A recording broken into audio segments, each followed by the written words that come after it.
BFM Business, Good Morning Business, l'interview. Il est 8h18 et mon invité, c'est Thomas Saunier, le directeur général de Malakoff Humanis. Bonjour. Bonjour. Là, il va falloir se mobiliser, parce que ça sent un peu le roussi.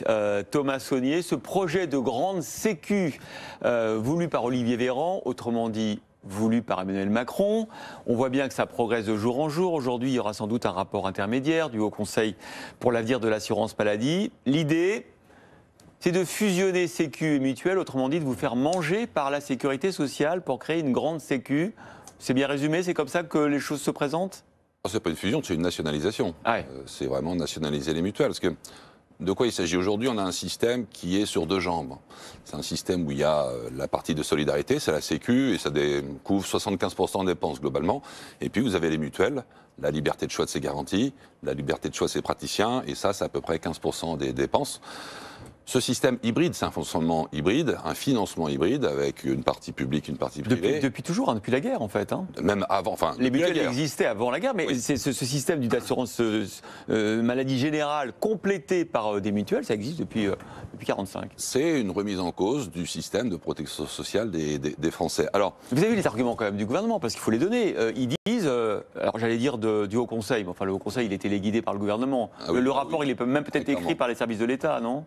Oui, c'est d'ailleurs la consigne qu'avait donnée Olivier Véran à l'occasion de sa lettre qu'il envoyait au Conseil en juin ou en juillet, je crois. Donc, Alors, ce que dit justement le gouvernement, c'est, oui, attendez, les mutuelles, c'est quand même 7,6 milliards d'euros de frais de gestion par an. Si on pouvait, puisque vous faites la même chose que la Sécu, en termes de traitement de l'information, au moins on va gagner 7 milliards. C'est une approche simpliste des choses. Commençons par l'articulation. L'articulation publique-privée, est-ce qu'elle est saine ? Elle permet quoi, cette articulation ? Elle permet le fait qu'on a le reste à charge le plus faible de tous les pays de l'OCDE, moins de 10%. Elle permet la liberté de choix de ses garanties. Il y en a qui ont envie d'être peu couverts, d'autres beaucoup mieux couverts. Alors, elle permet le Je choix. ne sais pas s'il y a des gens qui ont envie d'être moins couverts. Il se trouve qu'ils n'ont peut-être pas forcément les moyens de payer leur mutuelle parce qu'ils ne sont par exemple pas dans une grande entreprise, ils sont dans une PME ou alors ils sont retraités. C'est plus compliqué pour les retraités. Souvent. On y reviendra sur les retraités. On y reviendra sur les retraités. Mais le système, il est sain. Le reste à charge le plus faible. Deuxièmement, il permet de la liberté. Liberté de ses garanties, liberté des praticiens, liberté des équipements. C'est-à-dire que vous avez peur que si on nationalise le régime complémentaire, on arrive à une solution britannique où on ne pourra plus choisir son médecin? En fait, le système, il est sain parce que ça évite la médecine à deux vitesses. Qu'est-ce qui s'est passé dans les autres pays? Parce que moi, je suis étonné, effectivement, qu'on ne regarde pas ce qui s'est passé dans les autres pays. Aux États-Unis, plus de privé, une médecine à deux vitesses, et les riches peuvent se payer une couverture privée, complètement privée.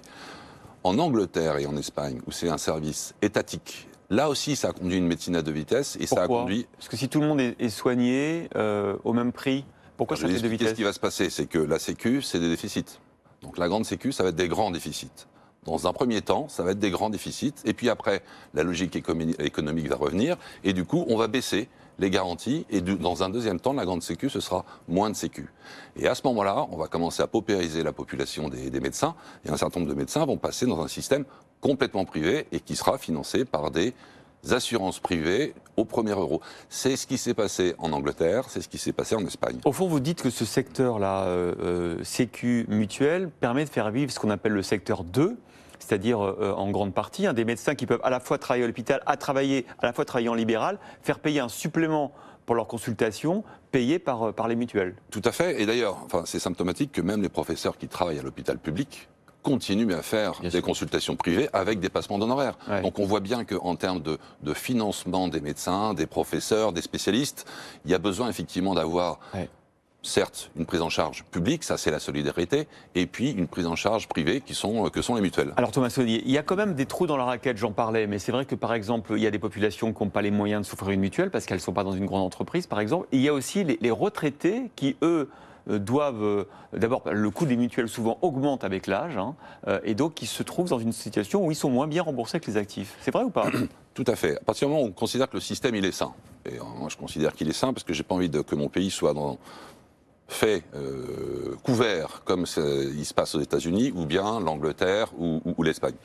Posons ce cadre-là. Deuxièmement, ayons un vrai partenariat public-privé. Le public fait des choses que le privé ne sait pas faire, et le privé sait faire des choses que le public ne sait pas faire.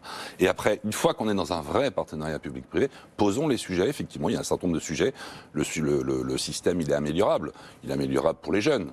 Les jeunes, effectivement, lorsqu'ils quittent les études et n'ont pas encore un premier emploi, ne sont pas couverts. À ce moment-là, on peut effectivement étudier le fait que la couverture dont ils bénéficiaient quand ils faisaient leurs études, on pourrait l'étendre pendant 1 an. D'accord. Ça, c'est une première La proposition. mutuelle étudiante pourrait continuer pendant 1 an à couvrir les... Oui, ou la mutuelle des parents. Ou la mutuelle des parents pourrait couvrir encore pendant 1 an, pendant que le jeune cherche un emploi et sur le marché de l'emploi, on pourrait le couvrir. Ça, c'est une première proposition. Les retraités. Sur les seniors, alors sur les seniors, pas tous les seniors, c'est-à-dire que les seniors qui ont des revenus les plus modestes, ils bénéficient de la C2S. La C2S, c'est une complémentaire gratuite qui leur est proposée.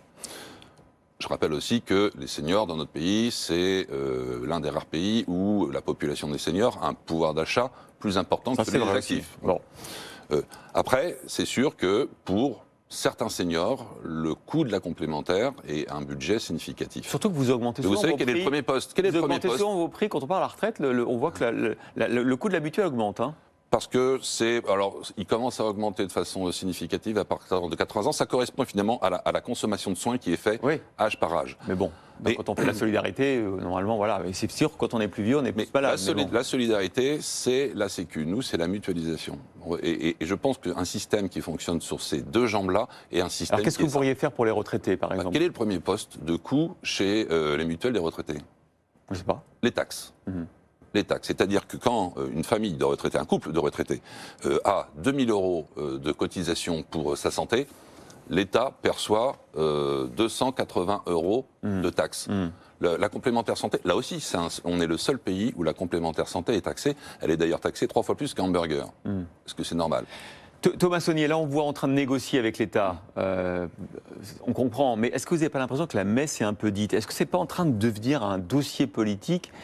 Emmanuel Macron, qui n'a pas réussi à faire la réforme des retraites, il se dit, pour mon 2e quinquennat, je vais faire ce projet de grande sécu, qui est quand même qui est séduisant. Alors, vous avez donné les bémols, hein, et vous avez sans doute raison, hein, il y a un risque d'étatisation de tout le système. Mais est-ce qu'on va aller autant dans le détail? Est-ce que les gens ne vont pas entendre qu'on aura tous les mêmes droits? Ce serait une double erreur. C'est une erreur sur le fond. On voit bien que l'articulation actuelle, elle est saine. Il y a des pistes d'amélioration. Et il faut absolument qu'il y ait un vrai dialogue public-privé qui s'instaure. Ce serait une erreur, je pense, aussi sur un plan électoral. Parce que nous, on est jugés partis. Donc on peut se dire, tiens, ils défendent leur beefsteak, etc. Bon, sauf que je rappelle qu'on est non lucratif. Hein, donc on n'a pas d'actionnaires rémunérés. Donc le mythe des mutuelles qui, effectivement, gagnent énormément d'argent, il n'existe pas. Mais indépendamment de ça, on a interrogé les Français. On a fait une étude en juin. 3000 Français ont été interrogés. Ils sont contents du système dual, hein? Tout à fait. Il y en a 4 sur 5 qui disent que non, il faut garder ce système-là. Pourquoi? Pour 2 raisons. La première, c'est que les Français ont conscience qu'il y a un sujet sur les déficits et que si la Sécu, ça crée des déficits, la grande Sécu créera des grands déficits. Ça, c'est le premier point. Et le deuxième point, qu'est-ce qu'ils nous disent aussi les Français? C'est que quand on confie quelque chose à l'État, dans le temps, ça se dégrade.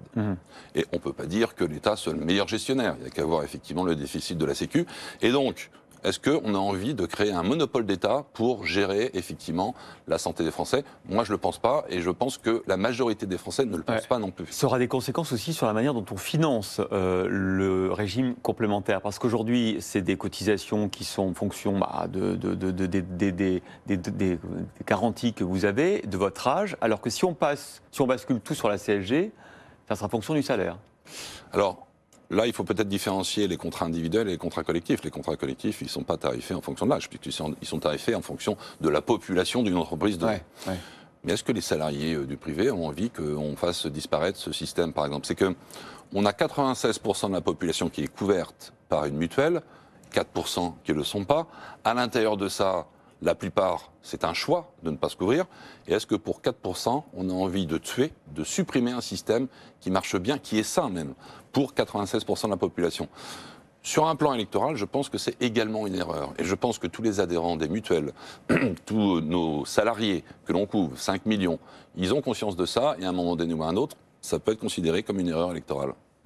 Écoutez, je crois qu'on n'a pas fini d'en parler, parce que je pense que le président veut avancer sur ce sujet. Et donc, vous allez devoir vous battre, hein, Thomas Saunier, directeur général de Malakoff Humanisme, pour que ce système dual auquel vous croyez perdure. Merci.